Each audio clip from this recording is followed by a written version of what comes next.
We often treat thought as an act of stillness.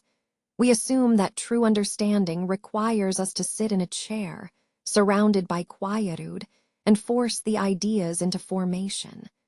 That if we stop our feet, our minds will finally grant us peace. But what if the path itself is the prerequisite for clarity? What if the physical movement necessary for life becomes the very catalyst for mental order? Consider the simple act of walking. It seems mindless, routine, almost frivolous. Yet within this rhythm lies a profound philosophical utility, a gentle resistance to static rumination. When we walk, our bodies perform an automatic task, one that requires little conscious effort. This frees up those cognitive resources we usually spend maintaining simply staying in place, or worse, wrestling aggressively with internal conflicts. The modern mind is constantly primed for crisis.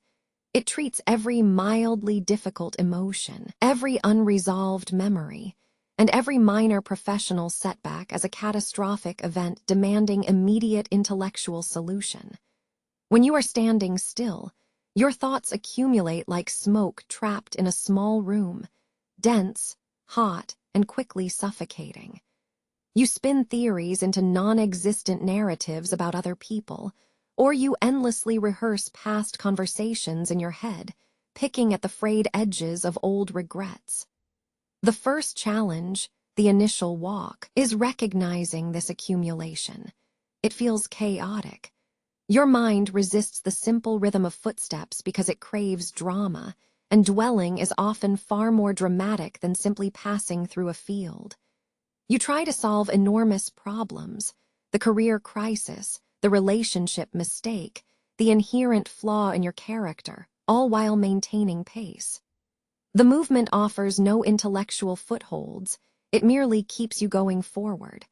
Early on, the thought process is disjointed. Your inner monologue doesn't flow like a stream.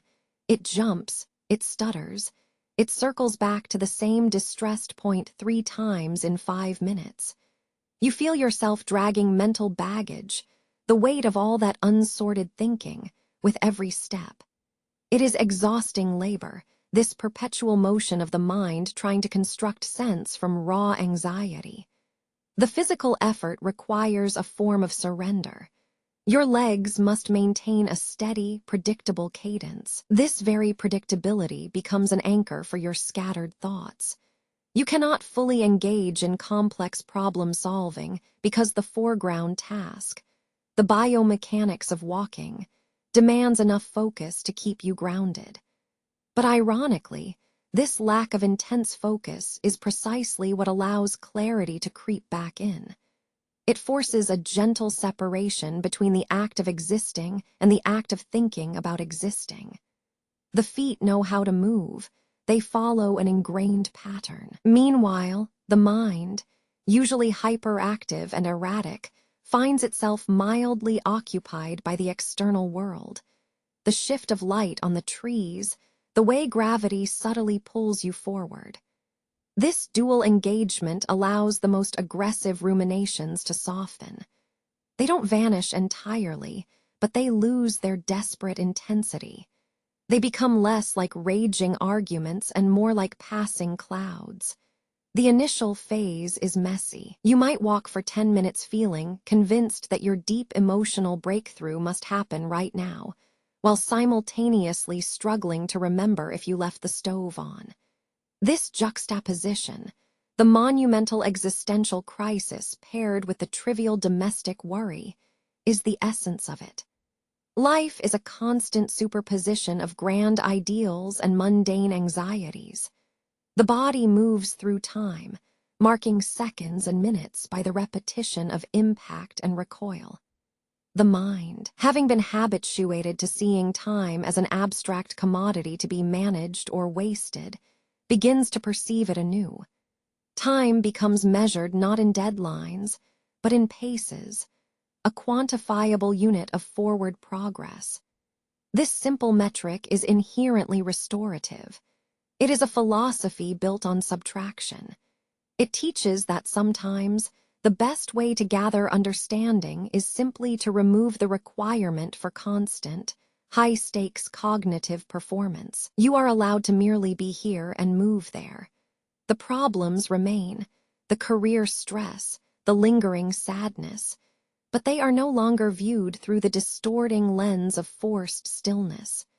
They are approached as objects in the environment, things you walk past rather than things you confront head-on while standing rigid. The very act of momentum provides a conceptual shift. If you keep walking, eventually you reach somewhere else. You cannot solve every complex personal dilemma merely by thinking about it.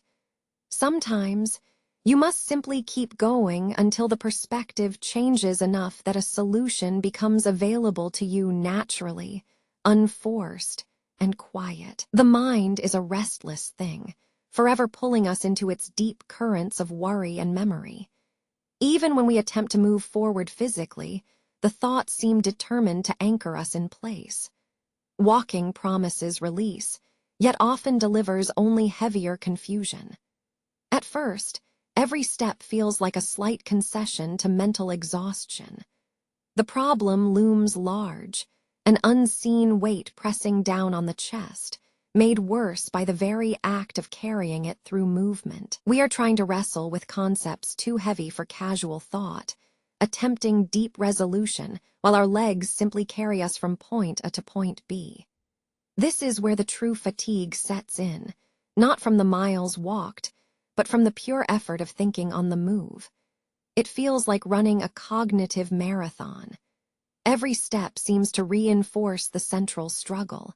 How can we achieve stillness of thought while maintaining forward momentum? The internal landscape becomes muddy, crisscrossed by the failed threads of unresolved argument and regret. The mind does not offer gentle flow. It throws up tangled weeds of what if and if only. I try to process a complex failure from years ago, turning each physical step into a moment of self-interrogation.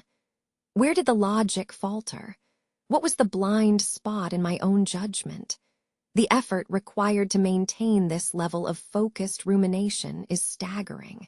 It consumes all available mental energy, leaving little reserve for simply observing the world around me. Sometimes I stop entirely, just to let the accumulated pressure dissipate, leaning against a tree trunk, breath labored not by exertion, but by pure thought strain. Then, there are moments when the mind achieves a false semblance of quiet, perhaps because the simple rhythm of footfalls takes over the narrative drive. For a brief interval, I am less an active thinker and more an observer of my own musculature moving across the earth. It is not insight, it is temporary neurological surrender. But this fragile peace quickly fractures when another worry rushes in. The work deadline, the expectation, the looming ambiguity of the future. These thoughts are sticky, refusing to detach themselves like shed skin. They cling to the edges of attention, always whispering a need for more intense analysis, forcing me back into that grueling cognitive process. I realize the fundamental misapprehension. I am treating the walk as if it is a solution, when perhaps it is merely the gymnasium where I face my own inadequacy. Physical movement does not automatically confer mental clarity. It only changes the stage upon which the mind performs its drama. And sometimes, that stage is simply too large for the dramatic weight of what needs resolving. The gravity of these perfect thoughts, these meticulously crafted ruminations about perfection, performance, or past glory, is astonishingly heavy. They feel polished, valuable, yet utterly immobile when encountered in a state of motion. I am moving through time, yet my mind seems trapped in amber moments of intellectual crisis. This continuous struggle suggests that the weight isn't the problem itself, but the absolute conviction I hold that only deep, exhausting thought can solve it. I need to learn how to carry this heavy burden while simultaneously allowing myself to simply exist within the rhythm. I need to decouple the feeling of productive mental agony from the necessity of forward motion. There must be a way for my feet to keep moving, acknowledging the gravity of the problem, yet refusing to let that gravity halt all else. The immense weight of perfect thoughts had been tiring.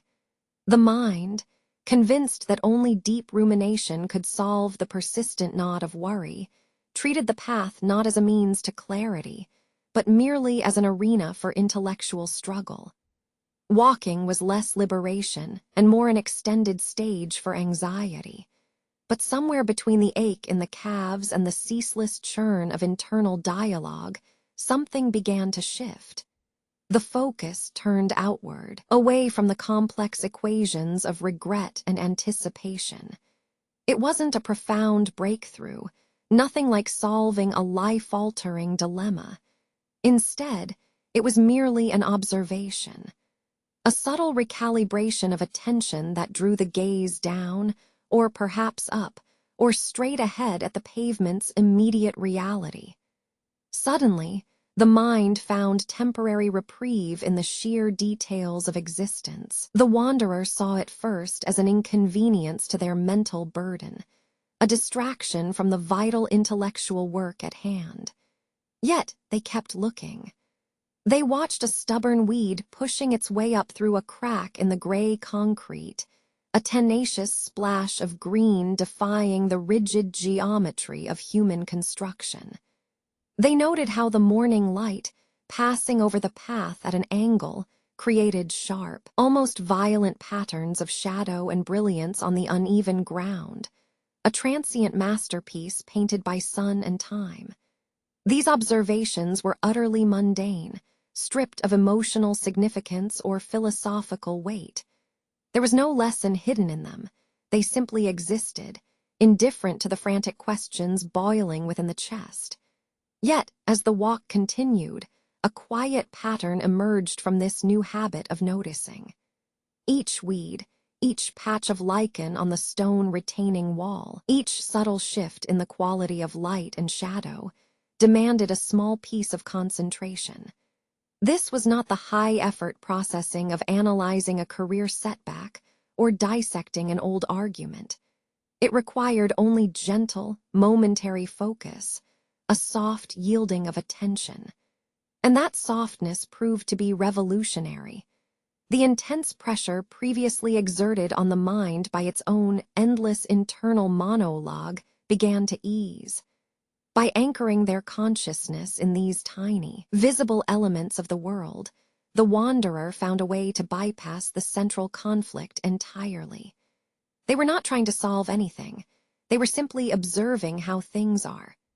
This simple act transformed the movement from a painful exercise into a kind of mindful meditation. The body continued its steady rhythm, providing that essential, predictable drumbeat, while the mind was given permission to wander gently among the overlooked corners of reality. The sidewalk became a syllabus for radical presence. The grand, overarching questions about purpose and failure were momentarily deferred, replaced by the immediate, verifiable truth of an acorn sheltering under a wet leaf, or the complex veining visible on a fallen oak leaf discarded carelessly near the curb. This sudden capacity to find value in what was utterly unremarkable forced a deep self-reckoning. The weight lifted not because of an answer found, but because of a question avoided entirely. The wandering mind discovered that true thought does not always require intense effort. Sometimes, it simply requires gentle, attentive noticing. Observing the mundane details did more than just occupy time. It restructured attention itself. It taught the wanderer that profound clarity is often hidden in plain sight, disguised as nothing much at all. This was the philosophy of allowing distraction to become discipline, acknowledging the profound productivity found not in solving the unsolvable problems, but in simply seeing the world as it passed by, imperfect and beautiful and utterly real. The path had carried them far from the initial clutter of their thoughts. Yet even here, amidst the quiet rhythm of footsteps on dusty ground, a certain restlessness remained. They had struggled to find a steady state between movement and deep thought, constantly tipping back into intellectual strain. It was exhausting work, this attempt to simply think while the body moved. Then they noticed him. He sat on a low stone wall, not observing them with curiosity, but with an effortless stillness that seemed woven from the surrounding air. He was old, not in frailty, but in the deep, settled wisdom of one who had seen countless dawns and dusks. This man did not offer advice. He simply existed as a quiet counterpoint to their agitated pace. As they approached, drawn perhaps by an invisible pull towards his calm presence, he finally spoke. His voice was like river stones, smooth, resonant, and unhurried. He did not ask about the great problems of life, or the anxieties that had plagued them since the start.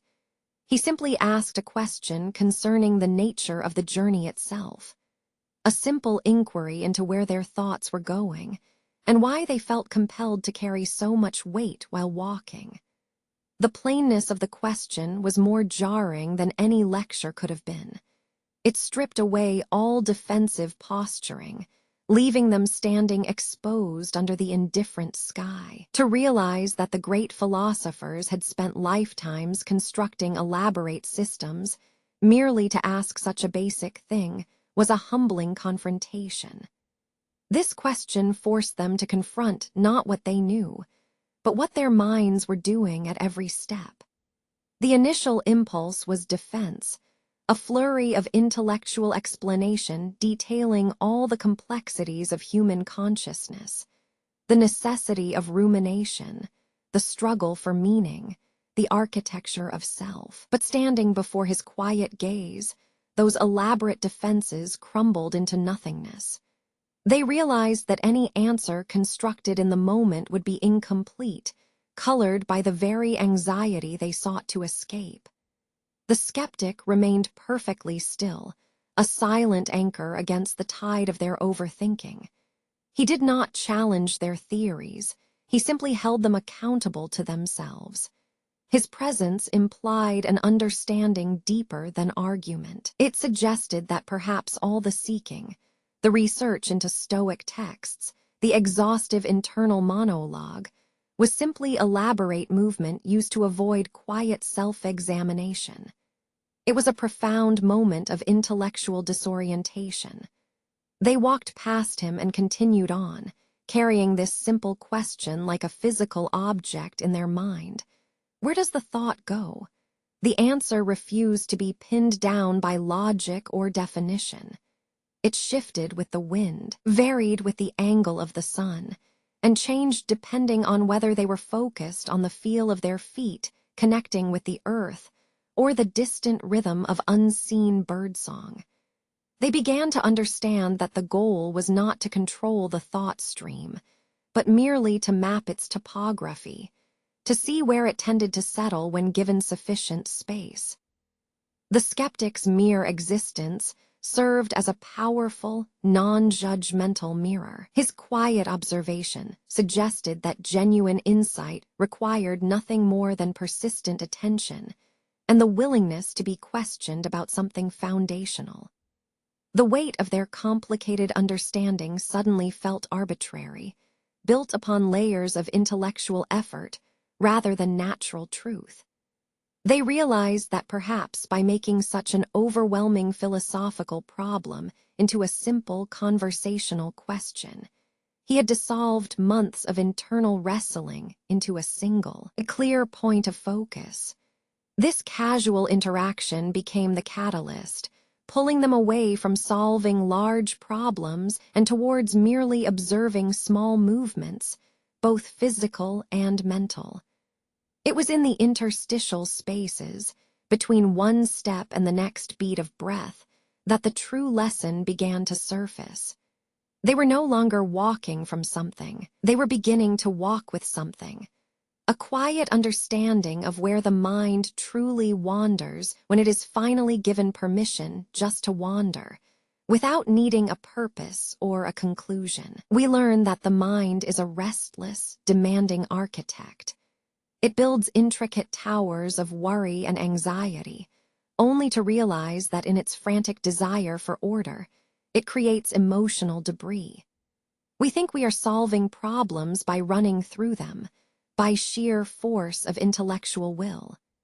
But when the struggle becomes circular, when every thought merely circles back to itself without yielding a tangible conclusion, we feel only depletion. The weight of profound rumination can be heavier than any physical burden. It anchors us in place, making movement feel pointless, like mere distraction from the core problem at hand. We mistake agitation for progress. We believe that if we just analyze hard enough or think deep enough, the answer will magically materialize. Yet, too often, this deep analysis only serves to keep the emotional sludge churning, reinforcing the very confusion it was meant to dispel. The initial attempts at clarity are thus exhausting. They leave us cognitively spent, standing amidst a pile of elaborate, yet useless, internal arguments. The path forward seems blocked not by physical obstacles, but by the sheer density of unprocessed thought. We stand trapped in our own highly polished anxieties, the kind that look intelligent and necessary, but are ultimately self-perpetuating loops of distress. This is where we must begin to shift our understanding. The problem lies not with the magnitude of the stressor, nor even with the quality of our intellect, but with our relationship to effort itself.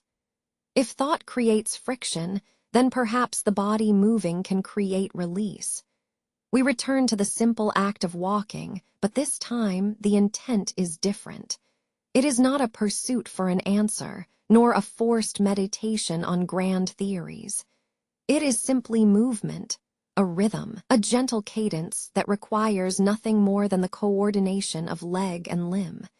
This basic physical action serves as a vital counterpoint to the relentless machinery of the mind. The body moves forward in predictable patterns, one step after another. Meanwhile, the mind is given permission to wander without the pressure of achieving enlightenment. The key here is separation. We are taught that we must think and therefore we must stay still. But what if movement itself could act as a kind of mental divider? By engaging the physical self in something automatic, the rhythm of heels striking the pavement, the swing of arms against gravity, we create a gentle but firm demarcation between action and contemplation. The walking becomes an external anchor for the inner journey. It allows us to maintain awareness without demanding total intellectual output. Imagine the separation like two rivers running parallel to each other. One is the physical flow, steady, reliable, inexorable. The other is the mental current, unpredictable, eddying, sometimes violent. By walking, we allow these two distinct flows to coexist simultaneously. We can observe our thoughts, the worries, the plans, the regrets, as if they were passing clouds overhead, noting their shape and speed, but without having to actively grapple with them or force them into a coherent narrative. The movement acts as the guard rail, keeping us grounded while the mind is permitted its natural meandering. This gentle separation is profoundly cleansing. It does not solve the problem immediately, nor does it grant sudden wisdom. Instead, it achieves something far more fundamental. It reduces the emotional urgency attached to thought. When we force ourselves to step into a pattern of measured physical motion, the high alert state of constant rumination begins to dissipate.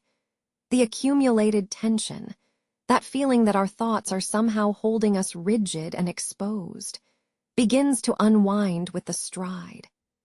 The simple, predictable utility of gravity acting on our weight becomes a source of calm discipline, retraining the mind to accept steady, unforced repetition. This is where we learn the true definition of flow.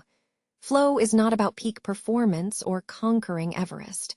It is about the seamless integration of body and mind into a rhythm that requires minimal struggle.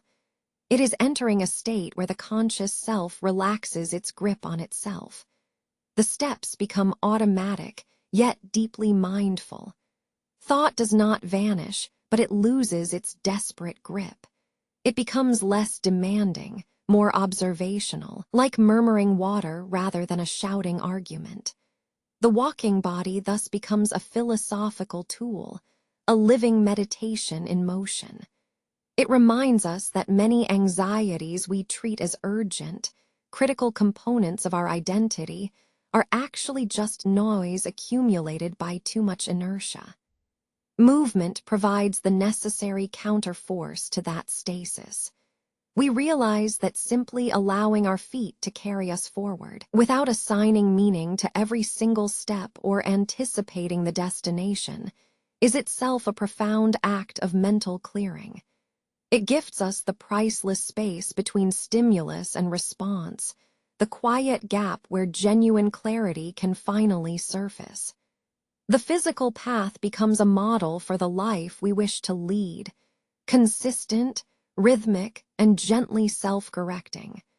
We must learn not just how to think, but how to move with our thoughts, to allow the current of existence to carry us forward, one mindful step at a time. We learned that the mind, when given space and rhythm, possesses a strange capacity for self-analysis.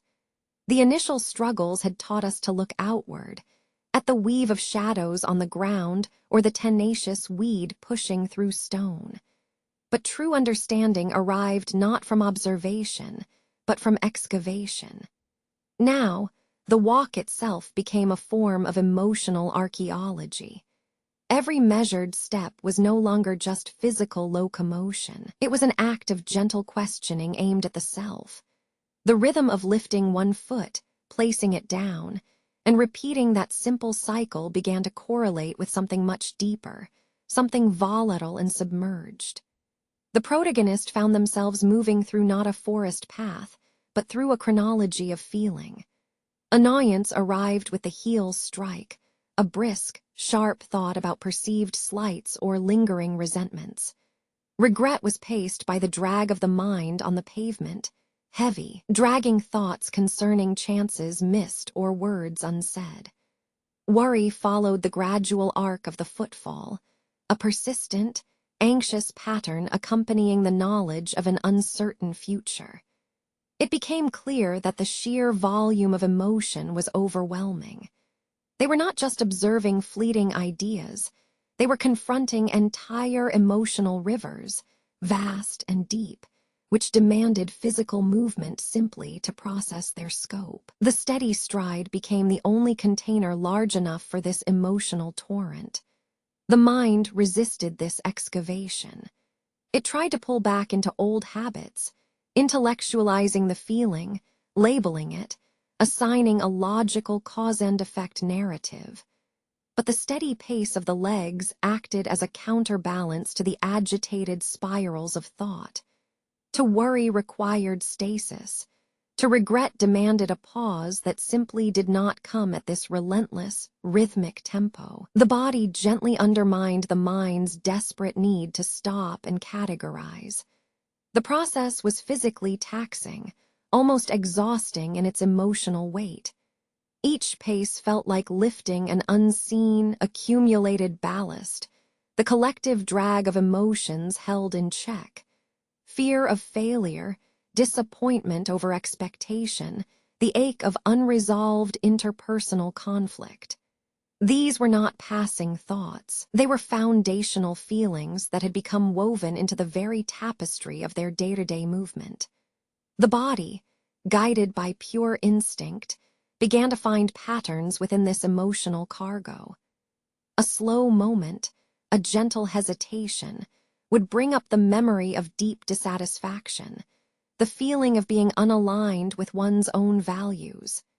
This was not a dramatic revelation, but a simple acknowledgement, like noticing that a specific root system ran beneath the path they walked. The realization deepened.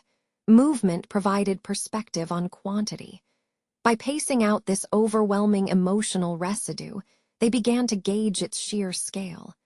The emotions felt massive in stillness, like standing at the mouth of a deep canyon.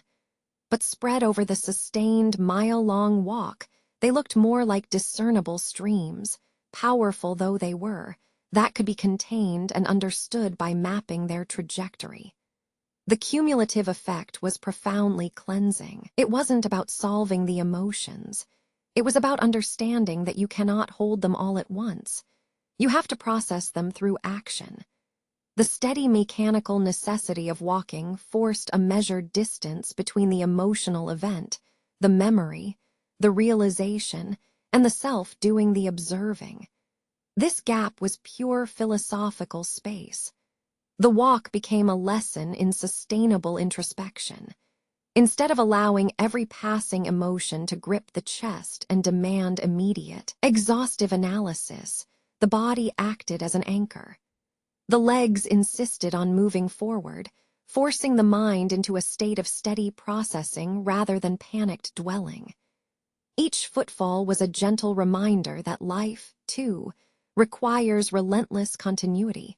That one must keep walking even when carrying the heaviest emotional burden. The philosopher understood that emotional drag points were not crises to be averted. They were milestones. They marked places where previous efforts to simply think or intellectualize had stalled. Now, through the simple act of sustained movement, these critical junctions could finally be illuminated, making the path ahead, the path of the self, more clear and manageable. The journey has led us to a moment of quiet pause.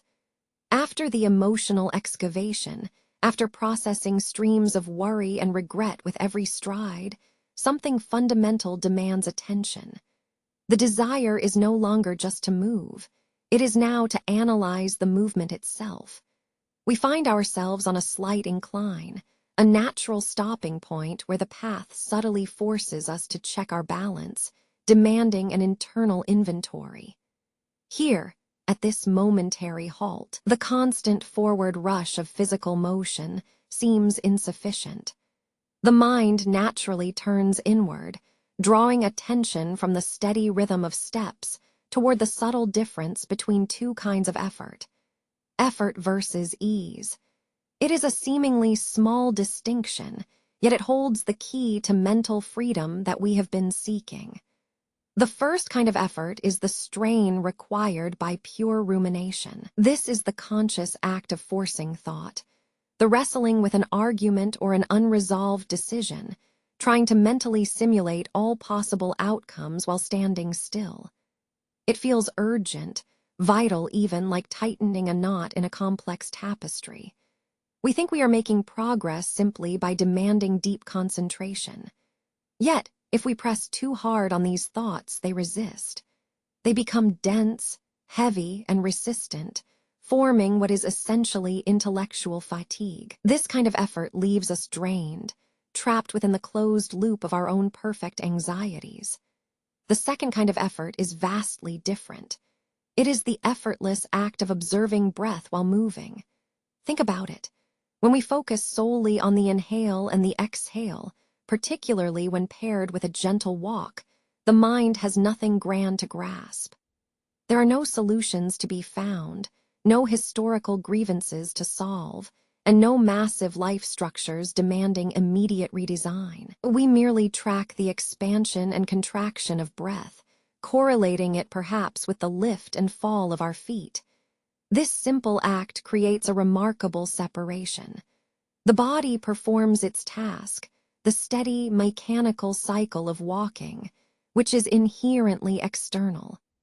Meanwhile, the mind's job shifts from deep analysis to pure observation. We are not thinking about solutions.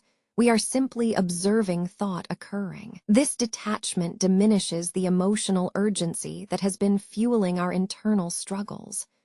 The true revelation here lies in recognizing where the resistance comes from. When we stop and force a thought, particularly one rooted in fear or obligation, we generate muscular mental tension. We strain against the concept, trying to grasp it fully, which makes the concept seem even more enormous, heavier than reality suggests.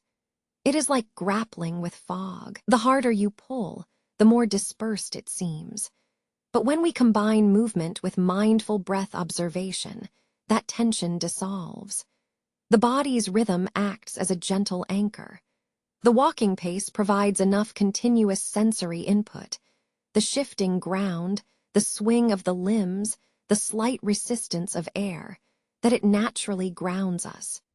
This external reality gives our overactive minds something manageable to focus on besides their own internal chaos. The physical effort is predictable. Inhale, step. Exhale, step. The mind follows this structure like a quiet counterpoint. It learns that profound thought does not require agonizing effort. It requires space, and movement provides that necessary void. We realize the magnificent difference between solving a problem with brute intellectual force, which is exhausting and often inaccurate, and allowing the subconscious to process the problem through continuous, rhythmic activity. This moment of slowing down forces us to weigh the perceived value of sheer mental grappling against the deep rest found in simply being present while moving. It teaches that sometimes the most profound philosophical breakthrough does not arrive during a dramatic epiphany, but rather on a slight incline, when we finally give ourselves permission to just breathe and continue walking. After the demanding work of naming and categorizing every passing emotion, the wanderer found themselves standing still, yet their mind continued to churn. They had mastered the emotional excavation, learning how each physical pace could shed a layer of regret or worry. But sustained focus, even on negative things, remained an intense effort. Now came a different challenge, the vast emptiness. The path stretched out, seemingly endless, presenting moments where nothing seemed wrong enough to analyze, and no immediate lesson presented itself for extraction. This was the quiet expanse. This was the boredom. The mind, accustomed to holding onto a problem or reacting to a strong feeling, found itself adrift in this void. It chafed against it. The intellect yearned for the drama of conflict, the clean victory of understanding, or the sharpness of acute emotion. To simply be present without anchors felt unnatural, like standing on land when every cell required rhythmic motion. The first instinct was resistance, a subtle impatience that whispered, "If nothing is wrong, what is the point?" This moment tested their previous hard-won clarity. It demanded acceptance not just of difficult feelings, but of neutral ones. They remembered the skeptic's quiet gaze and the lesson about non-attachment. If movement was separation, boredom must be spaciousness. Boredom was not merely a lack of stimulus. It was negative space in the architecture of thought. It was the breath between sentences, the momentary pause before understanding clicks into place. The mind misinterpreted this stillness as emptiness, but with deliberate attention, they began to perceive it differently. This void was fertile ground. Here, without the distraction of stress or the emotional pull of memory, deeper currents could move unseen. Where anxiety forced thoughts into sharp, anxious lines, boredom allowed them to diffuse and spread out like ink in water. The mind, given permission not to judge its own quietude, began a peculiar work of self-reorganization. It started rearranging priorities that had been held rigid by the constant effort of intellectual struggle. The wanderer learned that productive thought does not always arrive with a grand revelation or a shocking confrontation. Sometimes, true insight whispers into the most unremarkable silence. They continued walking, accepting the neutral hum of their own consciousness. The The task was no longer about processing regret or conquering anxiety. It was simply about showing up for the quiet. This acceptance was, in itself, an act of philosophical discipline. It required trusting the process when the immediate rewards were invisible, like waiting for a seed to sprout, which requires dark, undisturbed earth. The mind needed the equivalent darkness of unburdened time. The boredom became less a state and more a utility, a necessary pause that allowed the previous emotional lessons to integrate fully. They found themselves paying attention not just to things passing by, but to the nature of their own focus. How easily did they drift? When they focused too hard on emptiness, they filled it with imagined anxieties. But when they loosened the grip entirely, allowing their awareness to simply rest in the space around thought, that is where the clarity lived. This spaciousness was their greatest mentor. It taught them that not everything requires a reaction. Not every blank moment must be rushed into meaning. The beauty and power of existence resided precisely in these gaps, the unwritten paragraphs of life, the quiet seconds between heartbeats. This recognition fundamentally changed the purpose of the walk. It was no longer a therapy session for acute pain points, nor was it an intellectual exercise in pattern recognition. It became meditation through motion. The rhythm of their steps acted as an anchor, grounding them firmly in the present moment, while simultaneously providing enough mental distance to observe the subtle currents of thought and feeling without being swept away by them. Boredom thus ceased to be an irritating distraction. It became a profound resource, a vast inner continent waiting only for gentle observation. The quiet rhythm of the path is a strange teacher. Up until now, every thought had felt like something that needed to be wrestled into submission, a problem solved by sheer intellectual force. But when we are alone on the trail, our internal debate often mimics external struggle. It builds friction and fatigue. The true test of this philosophy was never navigating an empty space. It arrived with the presence of another, a companion, or perhaps just the crowd itself. Walking alongside someone changes the nature of contemplation entirely. When we are by ourselves, we can allow our thoughts to roam freely, occasionally drifting into unproductive patterns. But when another person is present, whether engaging in conversation or simply maintaining proximity, the mind adapts.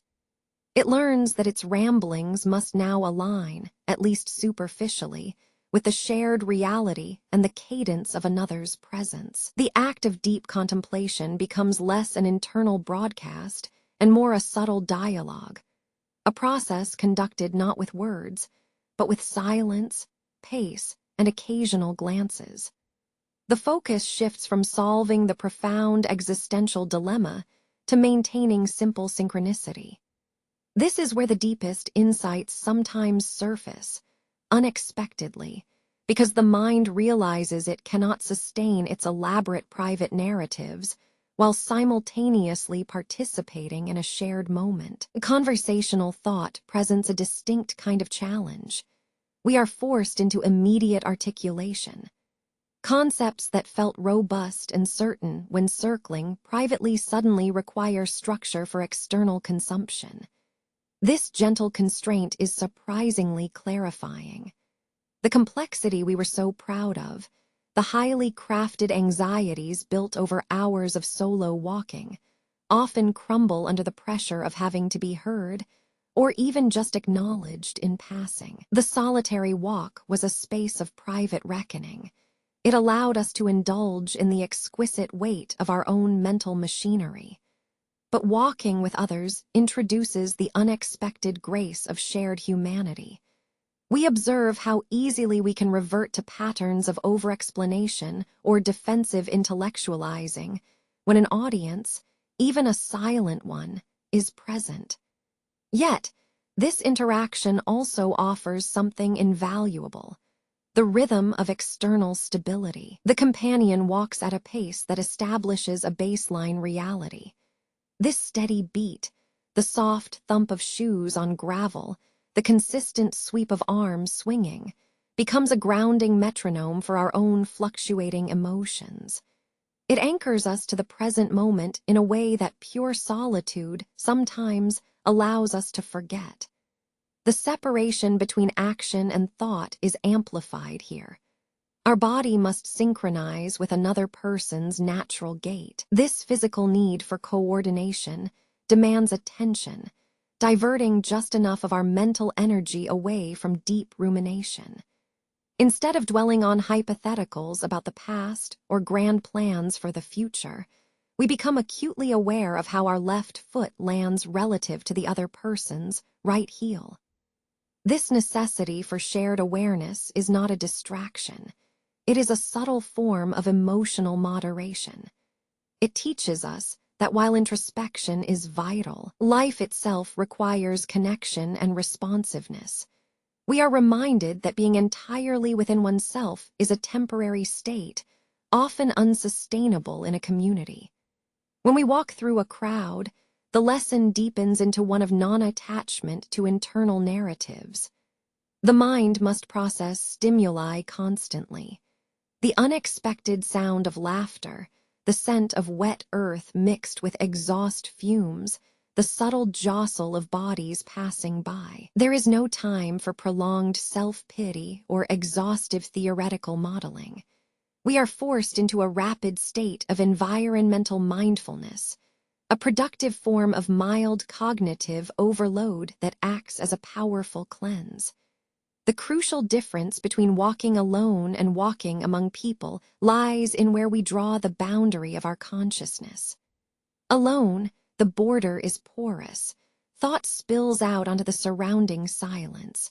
With others, the border becomes defined by the immediate space shared, the gap between shoulders, the sound echoing off neighboring walls. This definition allows us to observe our inner monologue in relation to the outside world. We begin to process not just what we feel, but how that feeling affects our interaction with reality. The pace of others becomes a model for emotional pacing. When conversing, emotions must be modulated into digestible threads. They cannot remain volatile torrents of thought. This external requirement creates mental structure and discipline. It is the ultimate test of self-control, acknowledging the intense, swirling weight of an unaddressed emotion while maintaining the polite, predictable pace of a neighbor. The wandering path with a companion does not provide endless time for self-analysis. Instead, it offers continuous, gentle reality checks. Our wisdom shifts from being purely theoretical to practical, a lesson in how presence itself is a form of resistance against emotional chaos. It teaches us that while the solitary walk is necessary for initial excavation, true integration of philosophy must happen amidst the unpredictable, rhythmic flow of communal existence. We learn that mastery is not found by shutting out the world, but by moving through it with mindful, steady intent, anchored to the shared rhythm of life itself. The final stretch of the path offered a profound sense of rhythm. For weeks now, movement had become less an escape and more a sustained state of being.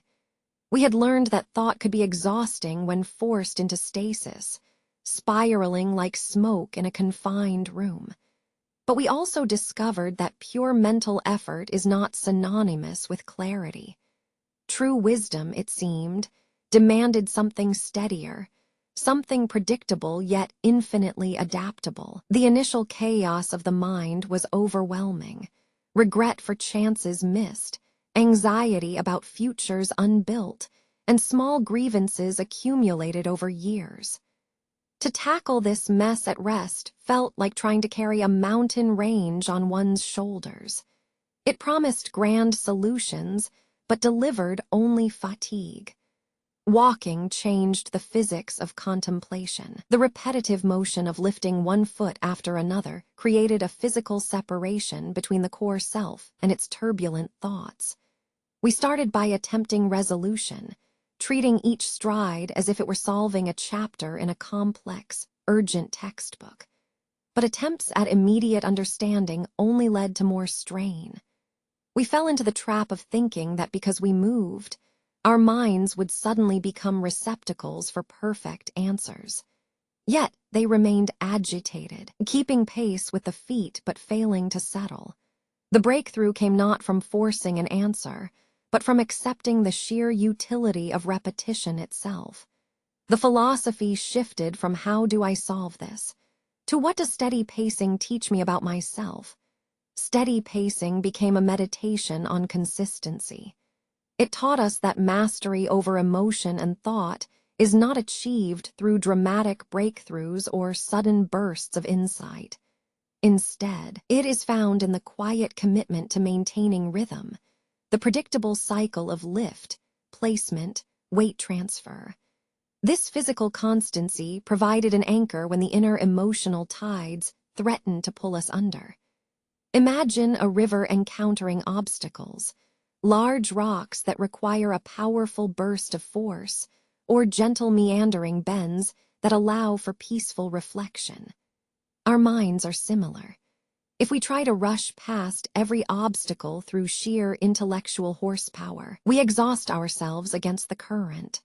But if we learn to maintain a consistent, steady flow, a pace unhurried by worry and not slowed by despair, we move through the landscape of life with predictable grace. The importance of this steadiness cannot be overstated. It is resilience made manifest in movement. When every circumstance demanded either stopping completely for desperate analysis or sprinting away from discomfort, maintaining a measured rhythm became an act of profound emotional discipline. The pace itself became a mirror. If the thoughts were chaotic, yet the feet maintained a steady drumbeat, then the true center of gravity, the self, remained stable. This journey required confronting the times when maintaining the pace felt utterly pointless. There was no dramatic insight waiting around every bend. Sometimes, all that existed was the ground beneath our feet and the monotonous swing of our arms. In these moments, the greatest lesson lay in acceptance of neutrality. The mind, finally granted permission to simply be, began to quiet down. We learned to view emotional volatility not as a series of crises demanding immediate, brilliant solutions, but rather as weather patterns that pass over us. Worry is a sudden squall. Regret is lingering fog. Neither can be fought with sheer willpower while standing still. They must simply be endured and observed from the reliable distance offered by the steady steps. The steadiness of pace thus taught us to decouple identity from immediate emotional response. We recognized that being thoughtful did not mean constantly solving problems. It meant consistently observing one's state without judgment, regardless of whether the path ahead was easy or difficult. It is in this unforced consistency that true freedom resides. Freedom from the tyranny of expectation, freedom from the paralyzing weight of what if, and freedom to simply place a foot before us, trusting the next step will follow. The steady pace does not promise perfection. It only promises continuance, a reliable commitment to the moment, one deliberate stride at a time. This disciplined movement is how we transform mere existence into mindful practice, turning every path, no matter how mundane or winding, into an act of self-mastery. For so long, we have treated time as a currency, a finite pool to be spent on achievements, obligations, or urgent intellectual breakthroughs. We measure its value by what we accomplish, leaving the empty hours feeling like voids of waste. But the accumulated wisdom gleaned from these walks teaches us an entirely different accounting method. The path, seemingly unstructured, is in fact the most disciplined study hall we possess. We often equate deep thinking with intense focus, a prolonged sit at a desk, wrestling with complex equations, or overwhelming existential dread. We assume that mental clarity requires stillness. Yet, what happens when we force our thoughts into stasis? They become trapped, agitated, building pressure until they explode in frustration and circular arguments. Our minds, magnificent though they are, often struggle to process their own intensity without the help of motion. The lesson of the steady pace is that movement provides not just a stage, but a necessary structural break. When our feet find a predictable rhythm, step, lift, plant, repeat, that physical mechanism engages a separate part of the brain. It anchors us in the present moment with an undeniable bodily mandate. This rhythmic action gives the mind permission to detach. The thoughts do not vanish because we walk. Rather, they are allowed to disperse like dust, settled by a gentle breeze. The intense weight that once anchored our worries, the anxieties about yesterday's failures or the stress of tomorrow's demands, began to lose their gravity. They floated away, unattached, manageable even in motion.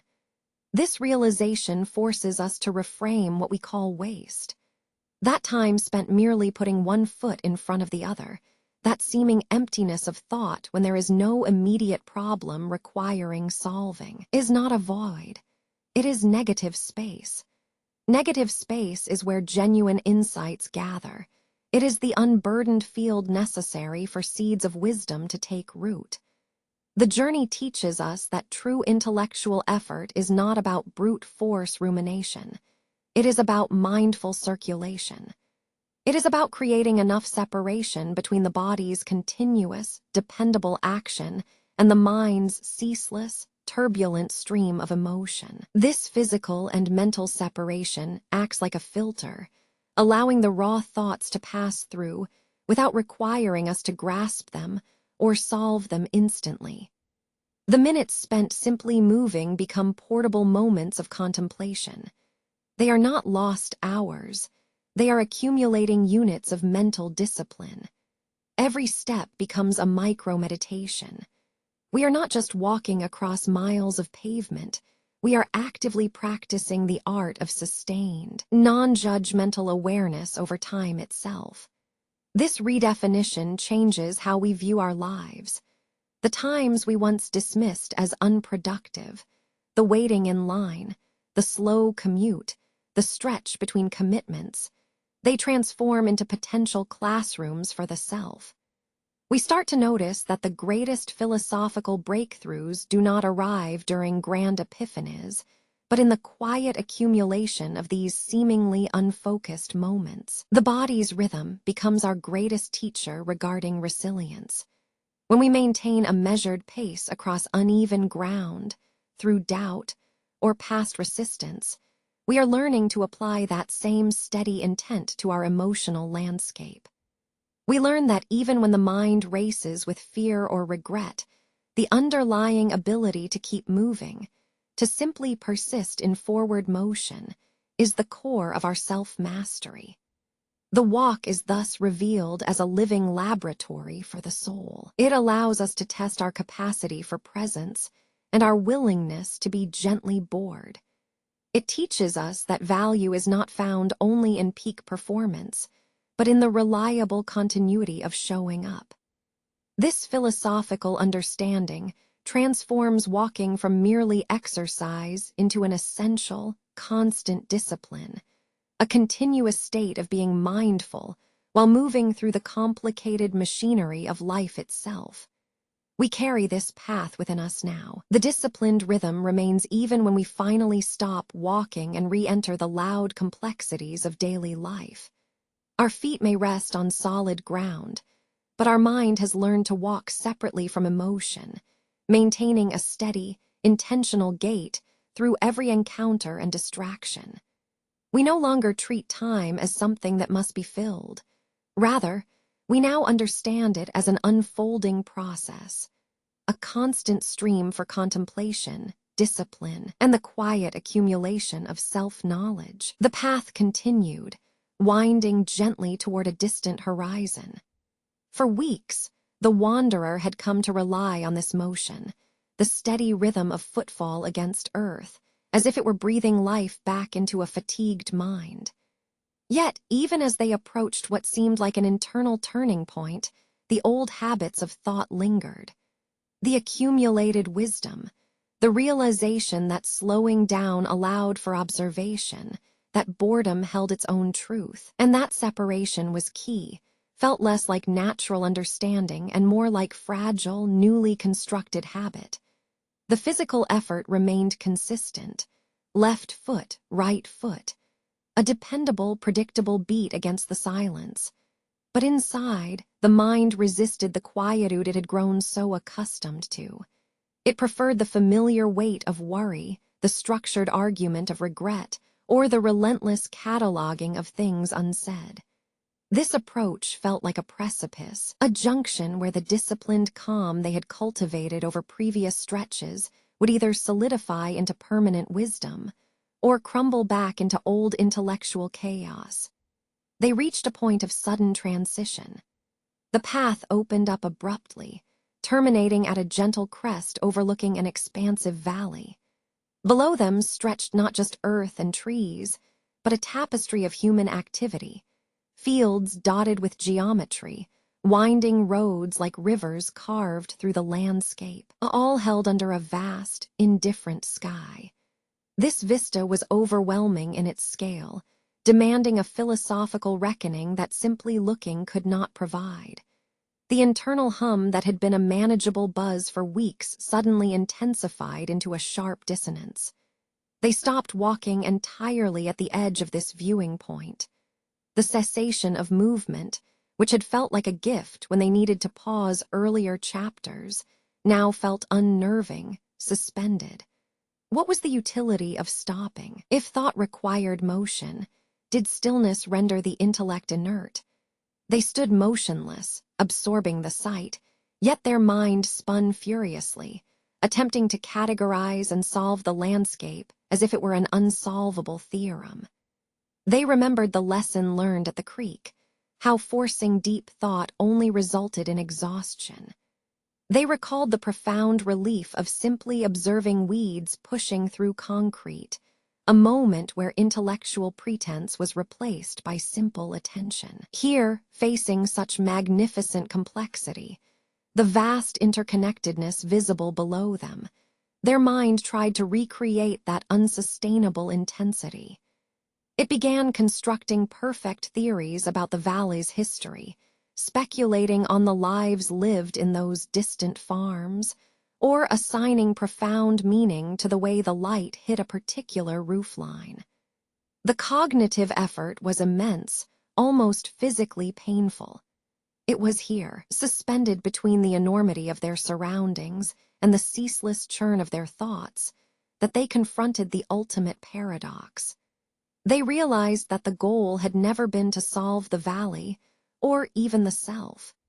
The aim had always been merely to navigate the relationship between the moving body and the wandering mind. The weight of expectation, the expectation that reaching this high point should yield a grand, undeniable epiphany, felt heavy enough to anchor them in place. The cumulative lesson was not some single truth delivered by the vista. It was the quiet accumulation of tiny moments. It was the space found between steps. It was the non-judgmental gaze upon a passing cloud.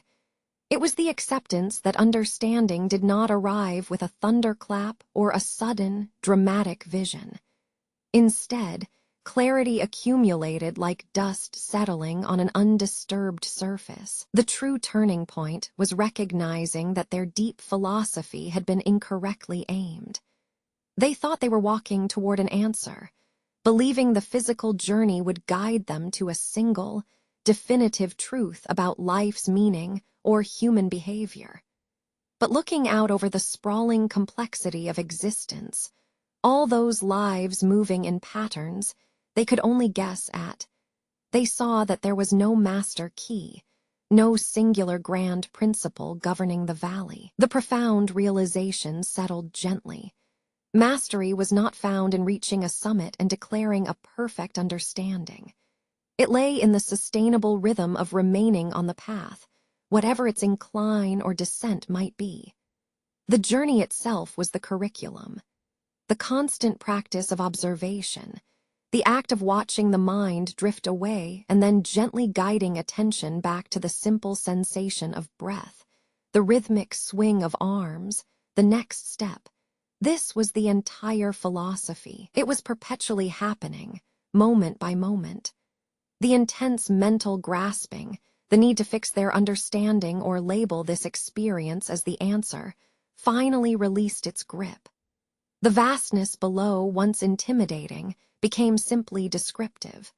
The mind didn't struggle to solve it. It merely absorbed its scale, acknowledging that some things are too large, too complex, and too beautiful for human intellect to contain fully. They finally allowed themselves a deep exhale, feeling the tension drain from their shoulders. They understood now that the inner chaos was not something to be defeated by superior thought or dramatic epiphany. It was simply raw material. And like all raw material, it required persistent, mindful attention to be shaped into something peaceful and functional. The philosophical task was therefore nothing more than sustained presence, moving mindfully through life's messy reality, recognizing that the deepest insights often arrive not when we try hardest, but when we settle for the steady pace. The wanderer turned away from the perfect view. They did not feel triumphant, they felt settled. The internal storm hadn't calmed instantly, but it had become breathable. It had transformed from a roaring torrent into a predictable stream, easily observable and gently manageable. Their journey forward was now defined not by arrival, but by this enduring, steady beat of conscious movement, ready to step back down onto the meandering track and carry this quiet discipline with them. The journey has led us to this juncture, a moment of profound stillness after miles of walking and countless hours of inward examination. We stand at the edge of a vast expanse, a vista that demands answers. The towering mountains, the endless sweep of the valley below. It is tempting, perhaps overwhelmingly so, to treat this view as the ultimate resolution, believing that if we simply look hard enough, an epiphany will strike, revealing the single grand equation for a fulfilling life. We expect the universe to deliver a definitive scroll of wisdom here, declaring precisely how we ought to proceed. But the accumulated experience of these recent walks has taught us something far more subtle and much harder to accept.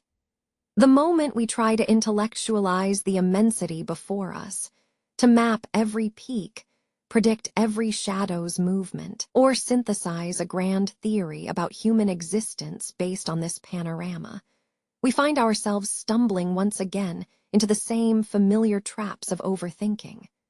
We start constructing elaborate narratives, building mental scaffolds around fragile assumptions, desperately trying to capture the fluid reality in rigid concepts.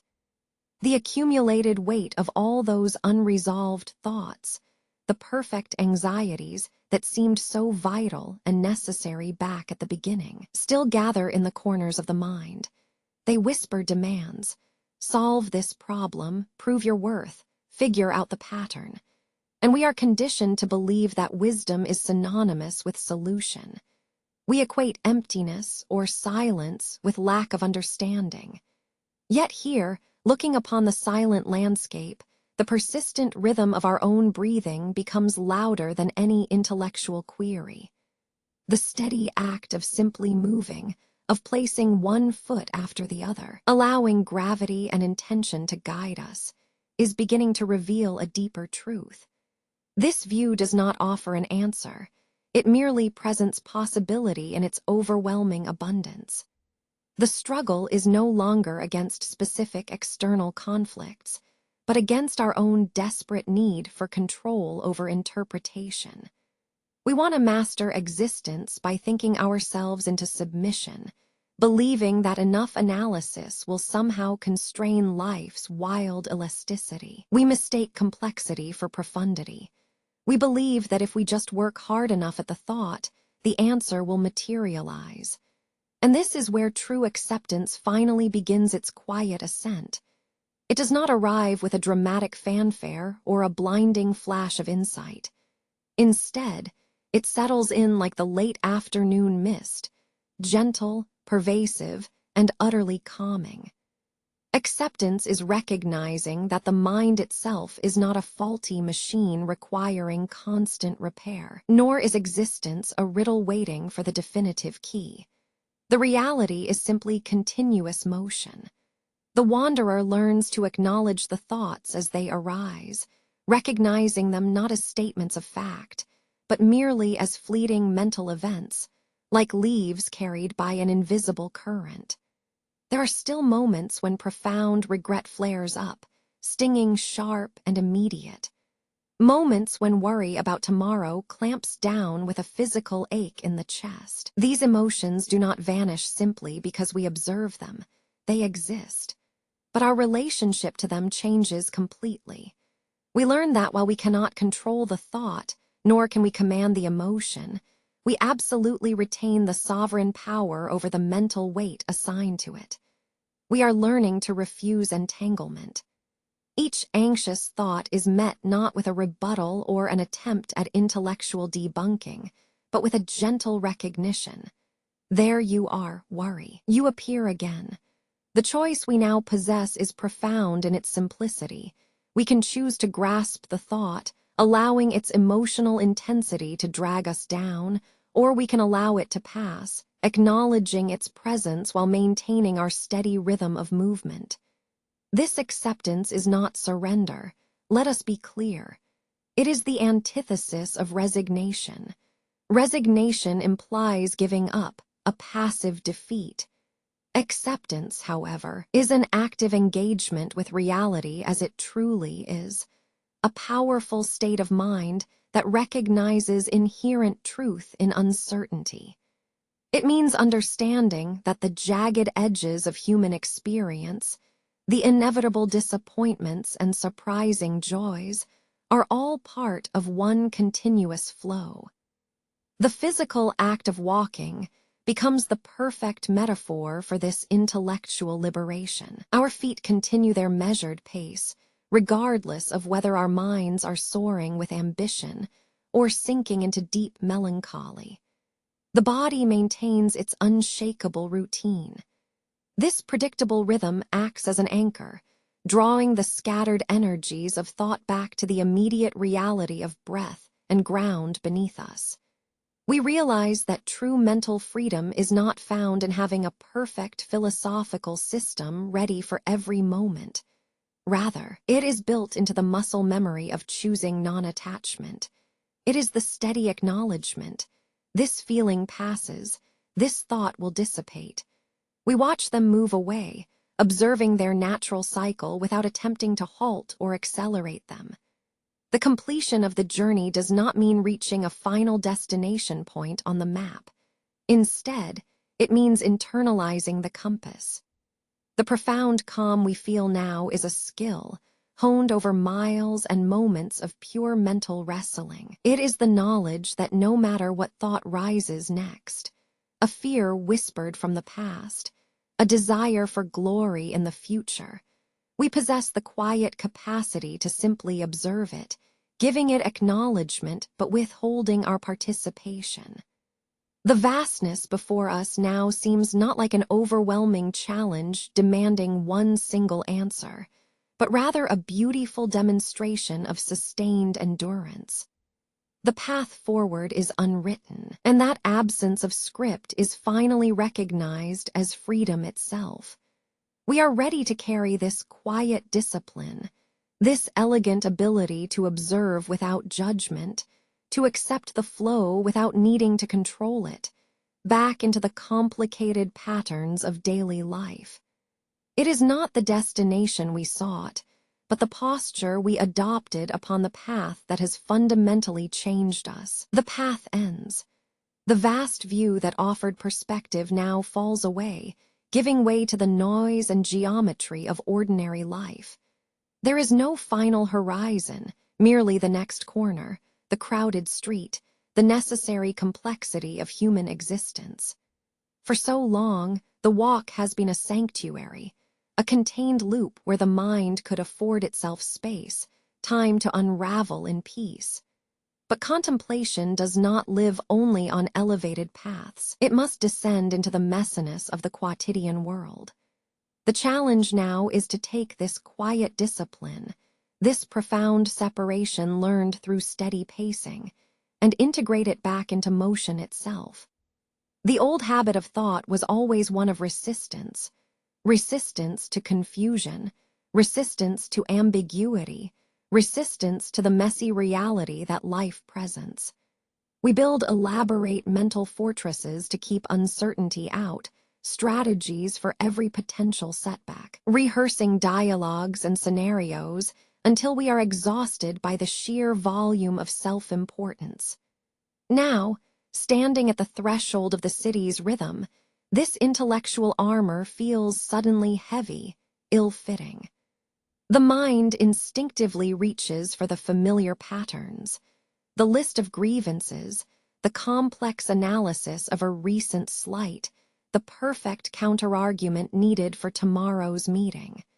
The body knows better. It remembers the measured gait learned at the crest of that hill, the conscious choice to let the feet simply move without intention, letting the muscles follow a steady beat.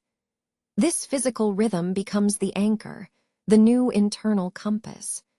When we return to the chaos, our initial impulse is to stop and analyze everything, to pause in the flow of traffic, to intellectualize the purpose of every hurried step taken by strangers. We want to reduce the complex ballet of passing humanity into a series of solvable problems.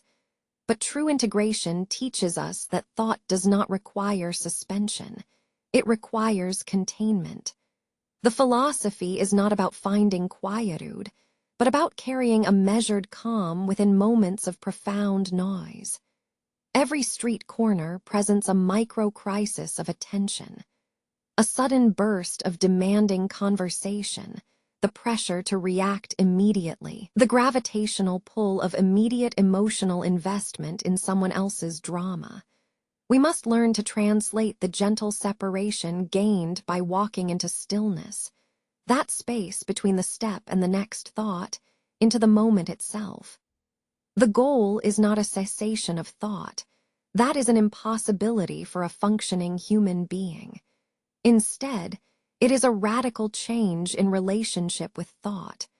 We are training ourselves to be observers, rather than participants, in the continuous stream of our own minds. To hear the anxious narrative rising up, acknowledge its passing, and allow the rhythm of breath and motion to gently carry us past it. The walk taught us that the weight of a single thought, when examined closely, is often vastly greater than the actual event it was designed to predict or prevent. Overthinking is an act of self-imposed resistance. It assumes that reality must be linear, manageable, and solvable through exhaustive mental review. Life rarely behaves with such neat geometry. Reality is fluid. It bends around expectations, flows over solid ground, and requires adaptability rather than perfect preparation. To walk into life means accepting this inherent fluidity. It means acknowledging the loud arguments that seem necessary in a crowded space, the sudden emotional outbursts of neighbors, the unavoidable inefficiency of large-scale systems. These are not errors in our planning. They are simply the current state of being. Our task is to maintain the steady pace while navigating them, to keep the rhythm even when external life demands erratic bursts of speed and attention. The accumulated discipline becomes a portable self-regulation. When frustration flares, at a delay, at an injustice, at the sheer noise of urban humanity, The training kicks in subconsciously. Instead of reacting defensively, spinning out into unproductive rage or regret, there is a fractional pause. The breath deepens slightly. The mind recognizes the rising tide of emotion and gently places it beside itself, rather than drowning in it. It treats that frustration not as an identity, but simply as another passing thought, visible only to those who have practiced non-attachment with their own inner monologue. The disciplined pedestrian is no longer someone seeking a perfect philosophical vista. They are the embodiment of sustainable presence. They understand that wisdom is not discovered in moments of isolated clarity, but generated moment by moment, step by deliberate step, throughout the totality of unpredictable existence. The street becomes the true gymnasium for the soul. Every unexpected interaction, every momentary lapse into anxiety or judgment is treated as a miniature training session in acceptance.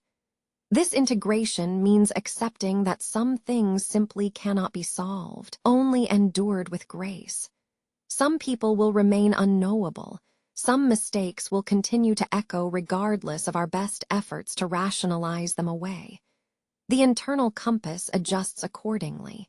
It points not toward answers, but toward continued movement, the sustained, graceful effort of showing up. The strange philosophy is revealed in its final simplicity, the continuous act of moving mindfully through the given conditions. It is embracing the noise, the confusion, and the inevitable friction between the self and the world. Because life itself is not a single philosophical problem to be solved. It is merely the next step. And with every steady footfall, one practices the profound art of simply continuing. The path ends. The woods recede, and the quiet sanctuary of the walk begins to merge back into the unpredictable sprawl of life. We have spent time finding separation, between our feet and our mind, between the body's rhythm and the churning complexity of thought. But understanding this principle while standing in a field is one thing. Carrying it forward through the concrete arteries of daily life is another entirely. This was never about reaching a destination, but about redefining the journey itself. We have seen that frantic intellectualization only builds walls, trapping us within perfect thoughts and elaborate anxieties. The true path to clarity did not arrive as a grand epiphany at some overlook.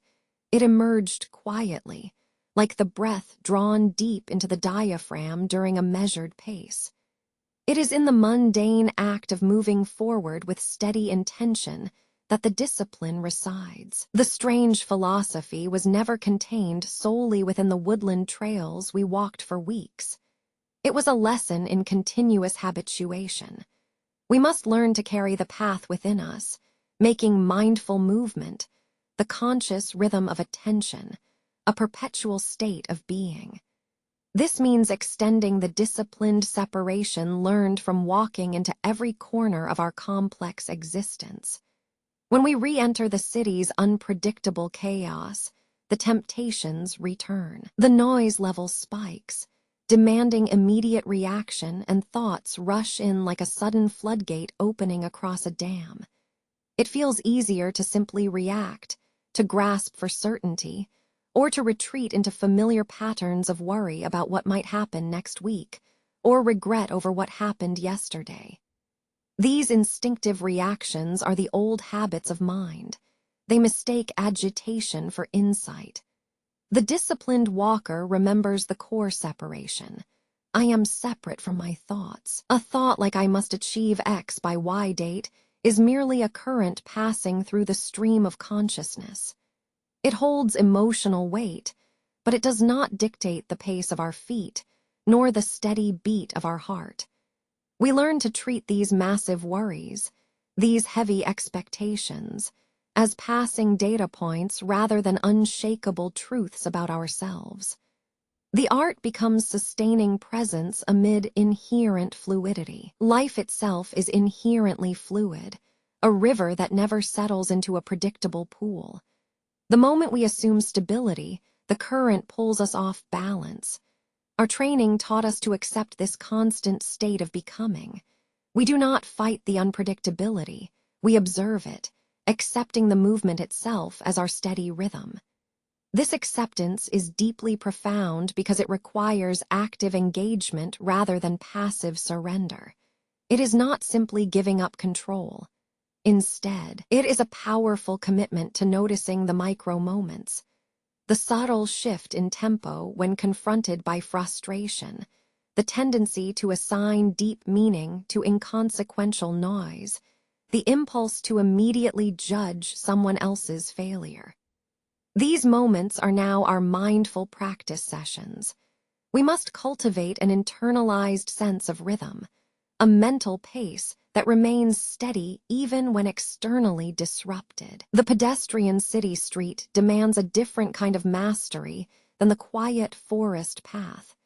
Here, we must negotiate shared reality. The sudden burst of loud laughter, the frustrated shouts in traffic, the unexpected obstacle demanding immediate attention. Each interaction becomes a miniature lesson in emotional moderation and mindful stepping. The true measure of this philosophy is not achieved when life simplifies, for it never does, but when we maintain our internal steady pace regardless of complexity. We treat anxiety not as an identity defining who we are, but simply as a thought that has arrived with impressive volume and dramatic certainty, only to dissipate like morning mist once observed without attachment. The ability to carry this path within is the continuous skill of non-judgmental observation. It means recognizing the cyclical nature of our own minds, the inevitable spirals into worry, the deep troughs of boredom, the sudden peaks of panic, and knowing that in each cycle, we simply choose to observe it, acknowledging its passing existence without fueling its energy with participation or resistance. Consider this final realization. Wisdom is not a finite treasure waiting to be uncovered at a specific viewpoint.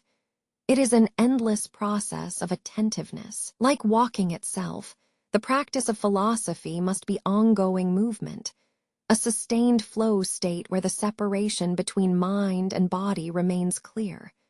We do not stop training simply because we are at our destination. Rather, the journey becomes perpetual contemplation. The strange philosophy, then, is nothing more than becoming masters of attention itself. It is the consistent choice to observe reality as it presents itself, unfiltered by expectation, unsupported by fear, and devoid of the need for a neat, conclusive answer. We walk through life's moments not seeking solutions, but gathering data points on our own nature. How we react when things are difficult, when things are boring, or when everything seems perfectly fine. This continuous practice transforms existence into a meditative act. The path is no longer external dirt and gravel. It is the space between one breath and the next, the brief pause before judgment, the necessary separation maintained while navigating overwhelming feeling. We carry the path within us because the steady rhythm of self-awareness is the only constant, dependable landscape we can ever